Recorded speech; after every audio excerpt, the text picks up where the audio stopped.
इन साथियों, आप सबका भव्या क्लासेस के एजुकेशनल प्लेटफॉर्म पर हार्दिक स्वागत। आज की क्लास के अंदर हम लोग हमारे यहाँ पे वृत्तों से संबंधित क्षेत्रफल का पार्ट 3 कंप्लीट करने वाले हैं, जिसमें क्वेश्चन नंबर हम 6 से 8 को सॉल्व करेंगे। तो ध्यान से सुने साथियों, इस प्रश्न के अंदर ये बहुत ही इंपॉर्टेंट प्रश्न है।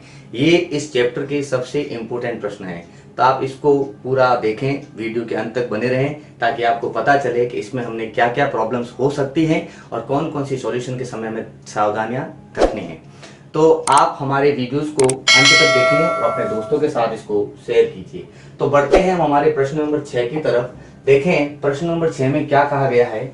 15 सेंटीमीटर त्रिज्या वाले एक वृत्त 15 सेंटीमीटर त्रिज्या वाले एक वृत्त की कोई जीवा केंद्र पर 60 डिग्री का कोण बनाती है। तो ध्यान से सुने कि ये एक आपका सपोज करो वृत्त है जिसकी त्रिज्या आपकी कितनी है, 15 सेंटीमीटर। तो ये त्रिज्या है, ये भी त्रिज्या है, ये दोनों त्रिज्याएं मिलके यहाँ पे कोण बना रही है 60 डिग्री का। कोण अंतरित करती है संगत लघु और दीर्घ वृत्तखंडों के क्षेत्रफल ज्ञात कीजिए। और यहाँ एक जीवा है, जीवा का मतलब यहाँ से यहाँ तक मिला दिया, तो ये आपके दोनों ही कितने होंगे, 60-60 के। क्यों होंगे 60-60 के? क्यों ये और ये दोनों ही आपस में बराबर हैं, इसका मतलब ये कोण भी आपस में बराबर होंगे।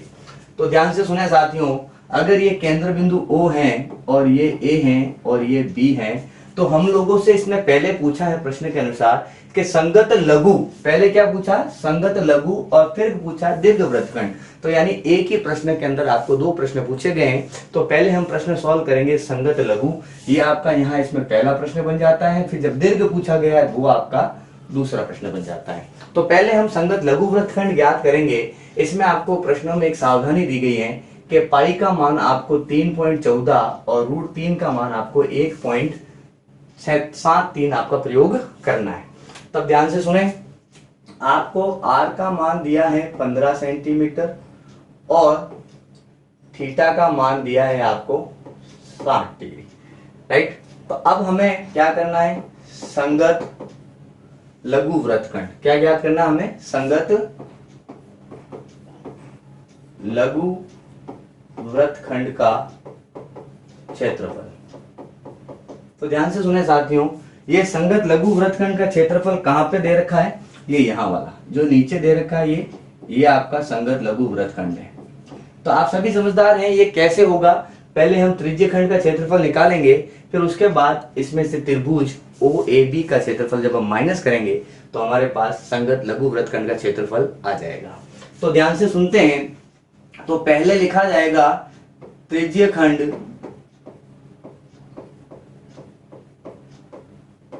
का क्षेत्रफल। त्रिज्य खंड भी कौन सा, OA, यहां पे एक बिंदु मान लीजिए D, OADB, तो यहां पे लिख सकते हैं OADB त्रिज्य खंड का क्षेत्रफल माइनस त्रिभुज OAB का क्षेत्रफल। ये मैंने बहुत ही अलग कलर में लिखा ताकि आपको समझ में आए कि ये सूत्र कैसे बनेगा। तो ध्यान से सुने, इसका सूत्र क्या बनेगा। अब यहाँ पे त्रिज्य खंड का क्षेत्रफल सबको पता है, πr² थीटा बटे 360। क्या बोला मैंने, πr² थीटा बटे 360। तो यहाँ पे हम लिखते हैं πr² थीटा बटे 360 माइनस त्रिभुज OAB, तो यहाँ सूत्र होगा √3/4 इंटू भुजा स्क्वायर।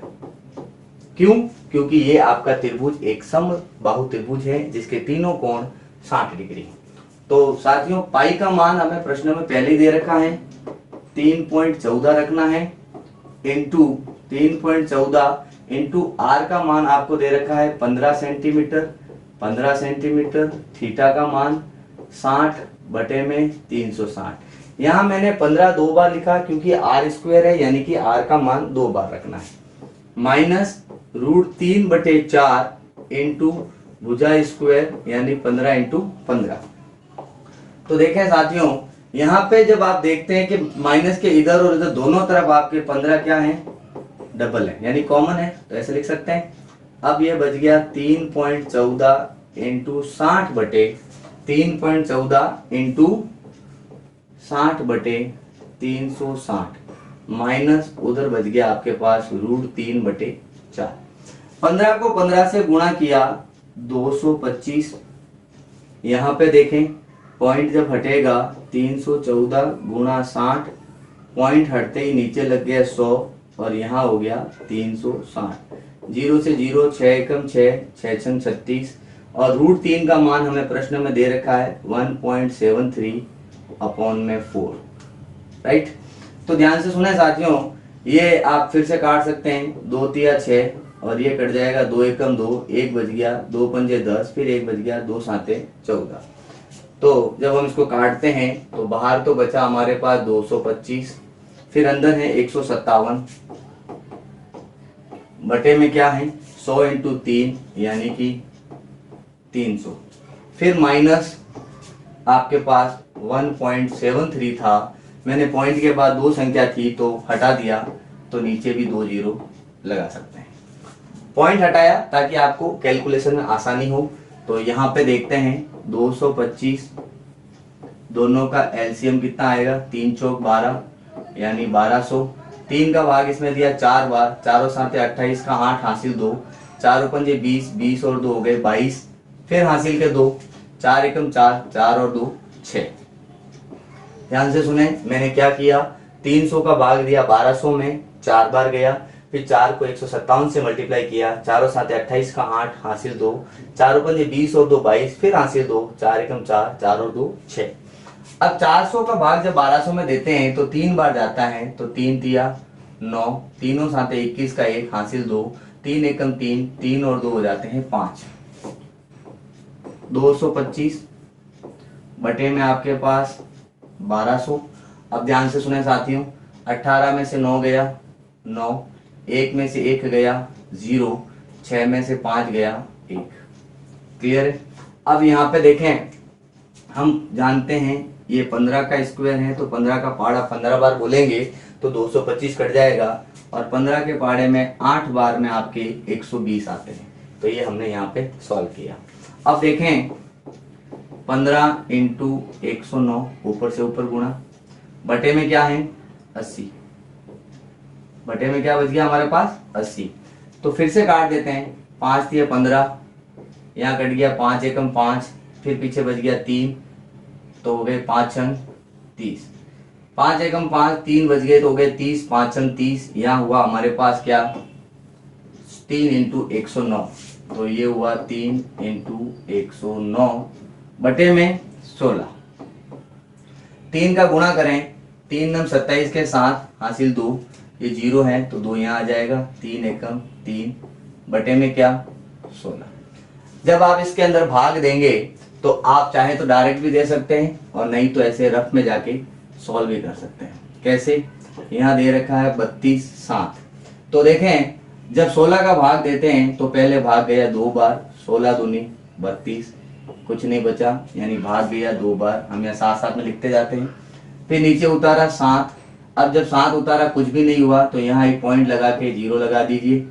अब देखो, अब आप भाग देते हैं तो 16 का पहाड़ा कितनी बार बोलेंगे 4 बार, तो 16 चौक 64 यानी हमारे पास 20.4। 60 70 में से 64 गया तो आपके पास बच गया 6, पॉइंट लगा हुआ है तो 0 लगा दीजिए। 16 चौक 64 होता है तो 16 पंजे आप क्या कितनी बार बोलेंगे 16 तिया 48, आप 3 बार बोल दीजिए, 3 बार बोल दिया तो 16 तिया 48, पीछे कितने बच गए 10 में से 8 गया 2, 5 में से 4 गया 1, फिर से एक 0 लगा दीजिए। तो आप जितनी बार आगे कंटिन्यू करें आप कर सकते हैं, लेकिन मोस्टली हम लोग पॉइंट के बाद 2 संख्याओं तक ही हमारा आंसर वेरी करते हैं। तो यही इसका क्या हो जाएगा आंसर बन जाएगा। तो ये हमारा इसमें पहला प्रश्न संगत जो लघु वृत्तखंड था नीचे वाला उसको हमने ज्ञात किया। अब हम करेंगे इसका अगला प्रश्न दीर्घ वृत्तखंड। तो कहते हैं कि इसमें दीर्घ वृत्तखंड क्या होगा, बहुत ही आसान सवाल है, ध्यान से सुनना। ये आपका ऐसे डायग्राम दे रखा था, यहाँ 60 डिग्री था और ये आपको नीचे संगत वृत्तखंड था आपका लघु जो आपने निकाल लिया। अब इसको छोड़ के ऊपर जो बना है, इसको छोड़ के जो ऊपर आपके पास जो हिस्सा बना है ये वाला, ये आपका दीर्घ वृत्तखंड है ये सारा। तो ये कैसे ज्ञात होगा, ये ज्ञात करने के लिए आपको आप जानते हैं चूंकि दीर्घ वृत्तखंड बराबर क्या होगा, वृत्त का क्षेत्रफल माइनस लघु वृत्तखंड का क्षेत्रफल। यानी बड़े पूरे वृत्त में से इतने से को हटा दें तो दीर्घ वृत्तखंड हमारा आ जाएगा।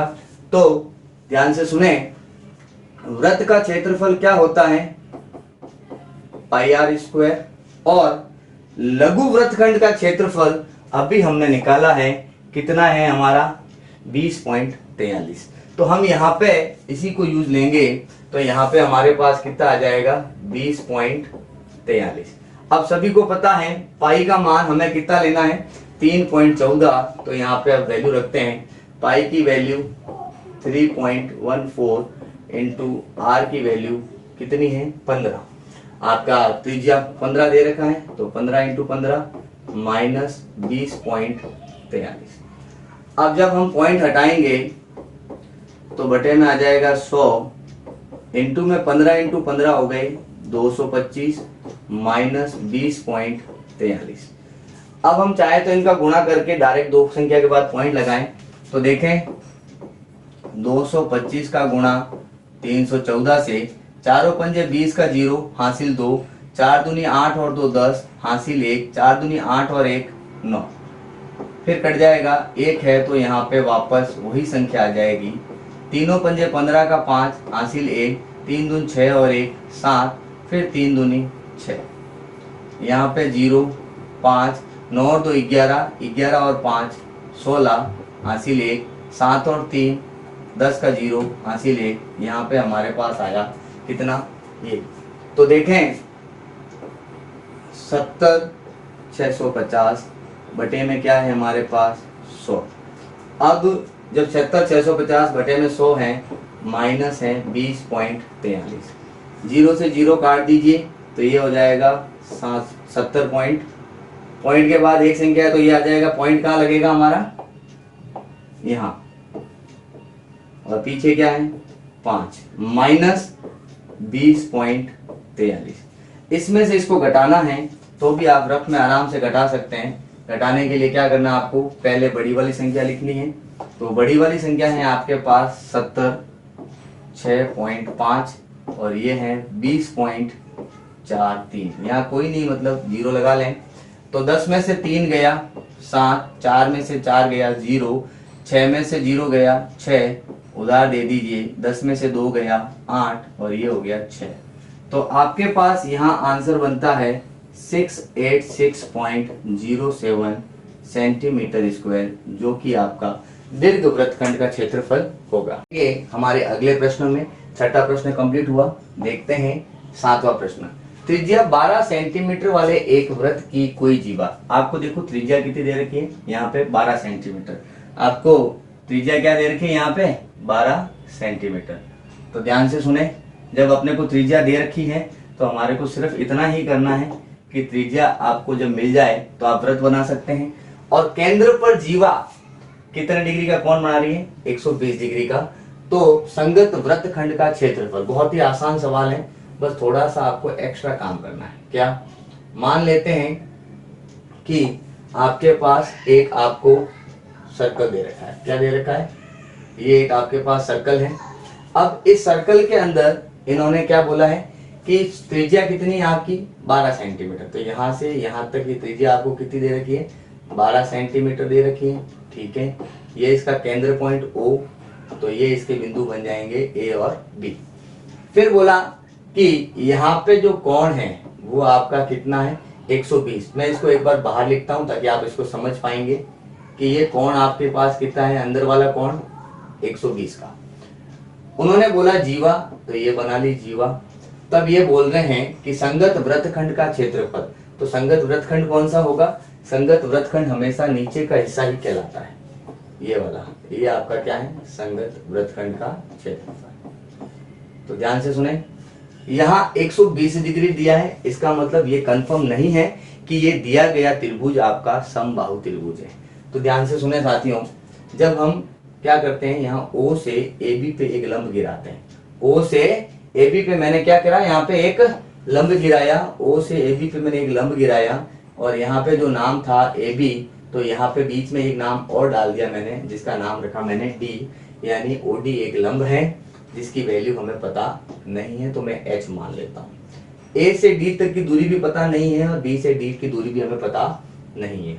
तो ध्यान से सुने साथियों, इसके अंदर हम क्या करेंगे, बहुत ही टिपिकल तरीके से इसको सॉल्व करते हैं। देखें क्या है, पहले ट्राइंगल ओ ए बी में जो छोटा वाला त्रिभुज है, दो ट्राइंगल बनेंगे, कौन से, त्रिभुज ओ ए डी व त्रिभुज ओ बी डी, ये दो त्रिभुज बनेंगे।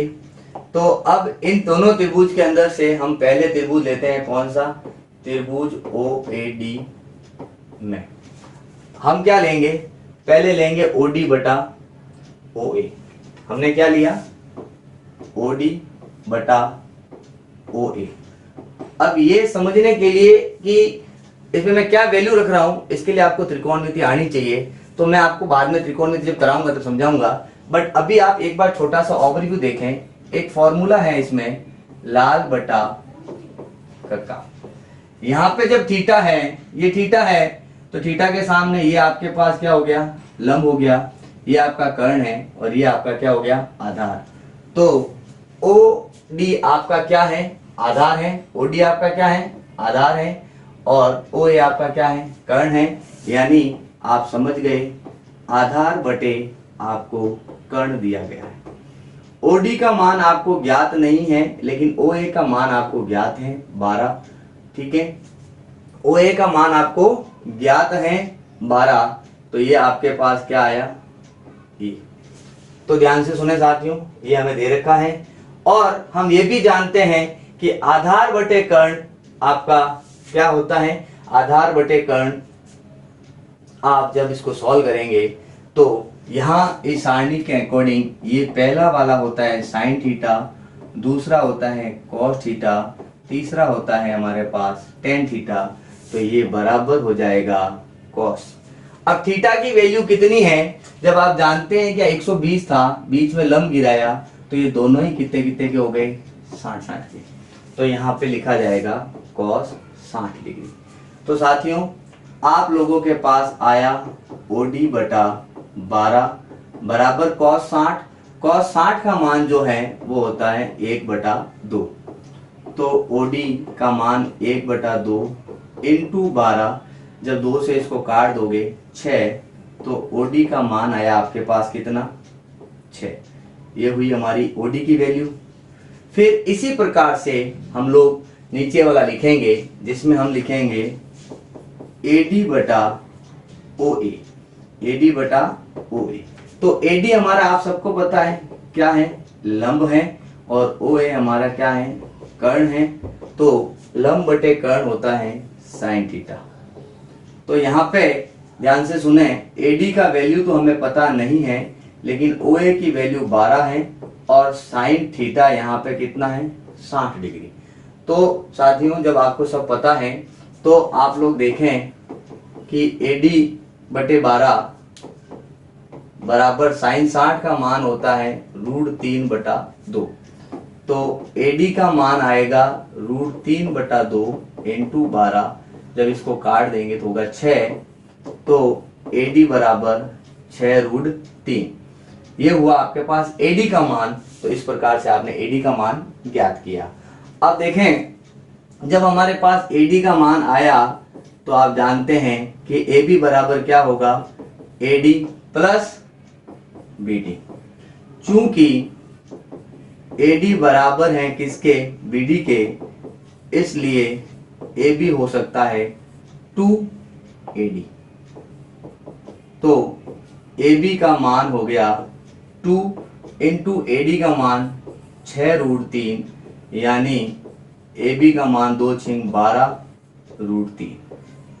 ये हो गई आपकी समीकरण नंबर 2, और यहाँ पे हो गई आपकी समीकरण नंबर 1।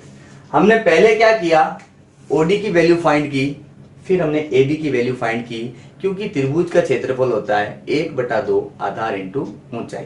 तो हमने आधार भी ज्ञात कर लिया, ऊंचाई भी ज्ञात कर लिया। तो अब ध्यान से सुने, मैं ये जो आपको रफ में समझा इसको हटा रहा हूं। यहाँ पे अब हम लोग करेंगे त्रिभुज ओ ए बी का क्षेत्रफल। वो क्या होता है, 1/2 आधार इंटू ऊंचाई। तो 1/2 आधार हमारे पास 12√6, 12√3, 12 क्या है 3 है, और ऊंचाई हमने ज्ञात करी कितनी, 6 सेंटीमीटर। तो देखें 2 के पार्ट से ये कट गया 3 बार, 12 को 3 से गुणा किया, 12 दिया 36√3। अभी ध्यान से सुने, √3 की वैल्यू अपने को कितनी दे रखी है, 1.73। तो हम चाहें तो इसको ऐसे लिख सकते हैं 36 गुणा 1.73। इसका मल्टीप्लाई कर लेते हैं। मल्टीप्लाई करने से पहले मैं यहाँ क्या कर लेता हूँ, पॉइंट के हटा के 0 भी लगा सकता हूँ, और नहीं लगाऊं तो डायरेक्ट गुणा भी कर सकता हूँ।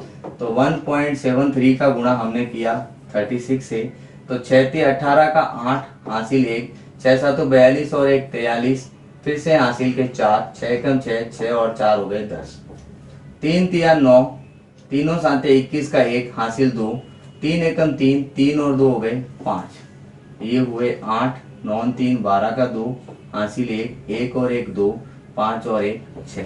तो यहाँ आपके पास आया 62.28। पॉइंट क्यों लगाया, पॉइंट के बाद 2 संख्या थी, तो ये आपके पास त्रिभुज का क्षेत्रफल आया। किसका, त्रिभुज का क्षेत्रफल आया। अभी हमने लघु वृत्त जो संगत वृत्तखंड है उसका क्षेत्रफल नहीं निकाला है। तो ये निकालने के लिए हमें क्या करना होगा, ध्यान से सुने, आगे बढ़ते हैं हम लोग इसी प्रकार। अब आप ध्यान से सुने, चूंकि संगत वृत्तखंड का क्षेत्रफल क्या होगा, त्रिज्य खंड का क्षेत्रफल माइनस त्रिभुज ओ ए बी का क्षेत्रफल। तो त्रिज्य खंड का क्षेत्रफल होता है πr² θ/360 माइनस त्रिभुज का क्षेत्रफल हमें निकालने की जरूरत नहीं, क्योंकि हमने यहाँ निकाल रखा है 62.28। तो इसको मैं यहाँ डायरेक्टली लिख देता हूँ 62.28। अब यहाँ देखें पाई की वैल्यू 3.14 इंटू आर की वैल्यू आपके पास 12 इंटू 12 और थीटा की वैल्यू 120/360 माइनस 62.28। मैंने आपको पहले ही त्रिभुज का क्षेत्रफल इसलिए निकाला ताकि यहाँ पे आपकी कैलकुलेशन थोड़ी शॉर्ट हो सके। तो देखें 0 से 0 कैंसिल, 12 एकम 12, 12 तिया 36, 3 एकम 3 और 3 चौक 12। तो हमारे पास 314/100, पॉइंट हटा के 2 0 लगाए, ऊपर 12 इंटू 4 बन गए, माइनस क्या है 62.28। अब देखें इसको और भी काटा जा सकता है, कैसे, देखो पहले इसका गुणा कर देते हैं।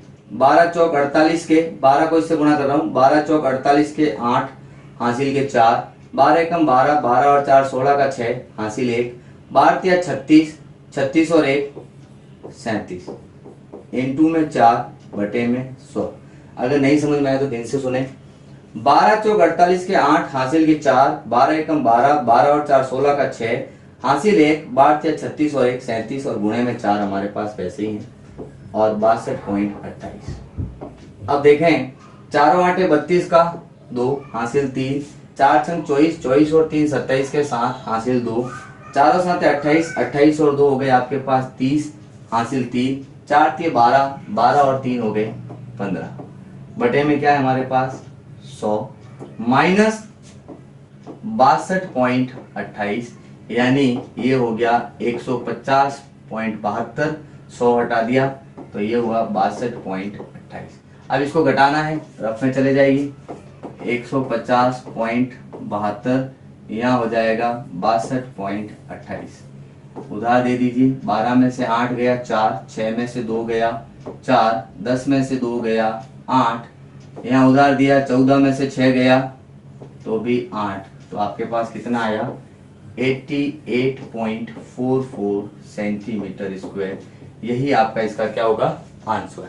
तो हमने दो भागों में इसको कंप्लीट किया।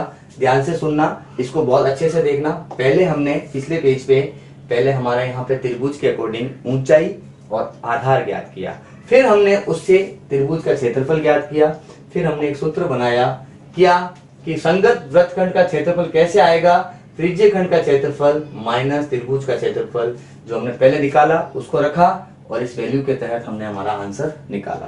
तो इस प्रकार हमारा छठा और सातवां सवाल कंप्लीट हुआ। अब हम बढ़ेंगे हमारे अगले प्रश्न में। क्या कहता है, इस प्रश्न के अंदर हमें 15 मीटर आपको क्या दे रखा है, वर्ग। वर्ग की लंबाई दे रखी है 15। हमारे को यहां से यहां तक वर्ग जो है वो 15, तो चारों भुजा 15, लेकिन घोड़े की रस्सी आपको कितनी दे रखी है 5।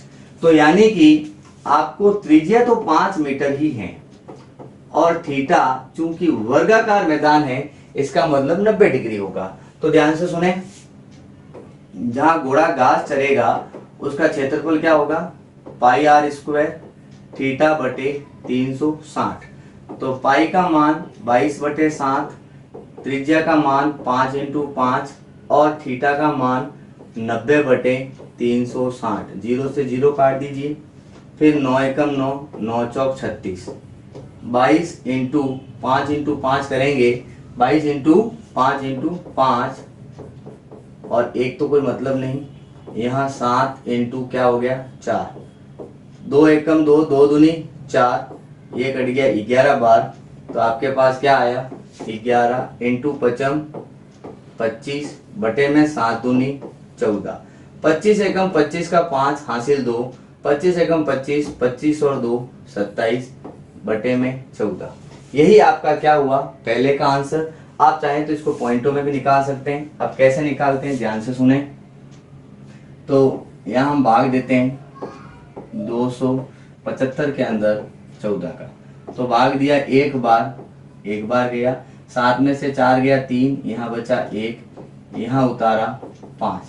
अब भाग कितनी बार जाएगा, अब आपके भाग आप देखें 14 पंजे कितना होता है, 14 5 70, 14 6 84, 14 7 96। फिर आप 14 का पाड़ा और अगर आप आगे 9 बार बोलते हैं, अगर आपको पाड़े याद नहीं हो तो ऐसे मल्टीप्लाई करें। 9 चौक 36 का 6 हासिल 3, 9 एकम 9, 9 और 3 12 यानी 126।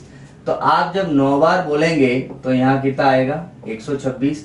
15 में से 6 गया 9, यहाँ पे 9 बच गया। अब यहाँ कोई संख्या नहीं है तो यहाँ पे लगाएंगे क्या 0।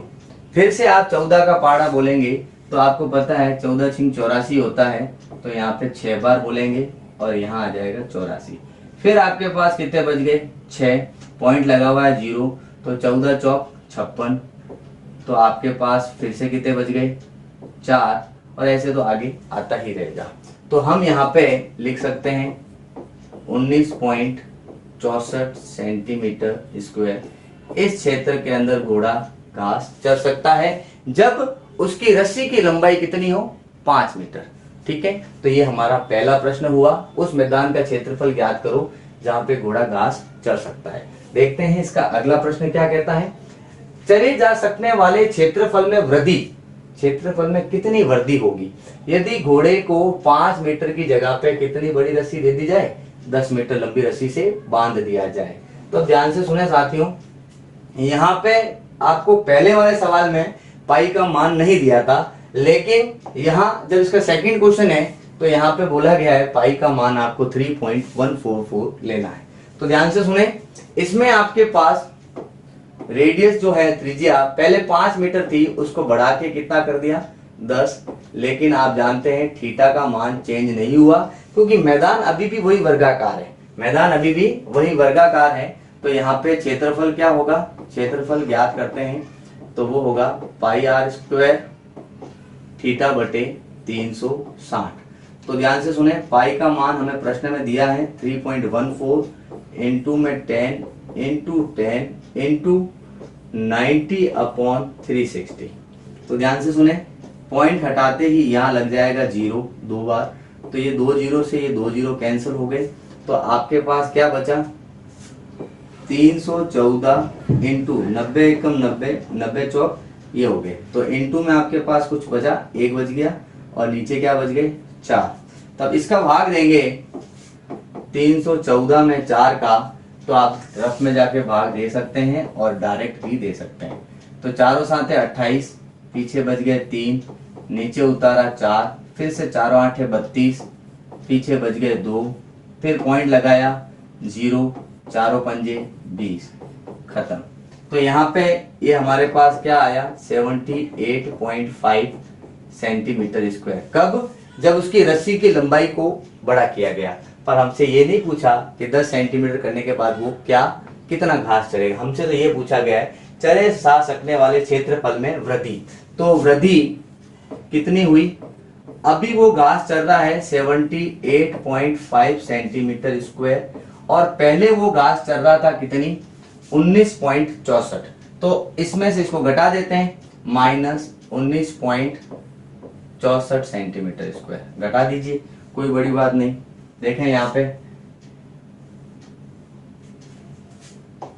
ये हुआ आपका 78.5 सेंटीमीटर और यहाँ पे कितना है 19.64। यहाँ कोई नहीं, 0, 10 में से 4 गया 6, यहाँ उधार दे दीजिए, 14 में से 6 गया 8, 8 हो गया, यहाँ हो गया 17, 17 में से 9 गया, 17 में से जब 9 घटाओगे तो बचेगा 8 और 6 में से 1 गया 5, यानी 58.86 सेंटीमीटर स्क्वायर की इसमें क्या होगी वृद्धि हो जाएगी। ठीक है, तो इस प्रकार आज हमने हमारे इस पार्ट को कंप्लीट किया, जिसमें क्वेश्चन नंबर 6, 7 और 8 तीनों थे। तीनों ही बहुत ही बड़े और लेंथी क्वेश्चन थे। आपको ध्यान ये रखना है, इसमें जो इंपॉर्टेंट क्वेश्चन है वो है क्वेश्चन नंबर 7। क्यों? क्योंकि वो एक ही प्रश्न आपको त्रिकोणमिति का भी आ गया साथ में और इसमें वृत्तों के संबंधित क्षेत्रफल भी आ गया। तो ये प्रश्न आपके लिए बहुत ही इंपॉर्टेंट है। इसको आप बहुत ही अच्छे से शांति से एक बार फिर से देखें और उसके बाद इसको करें।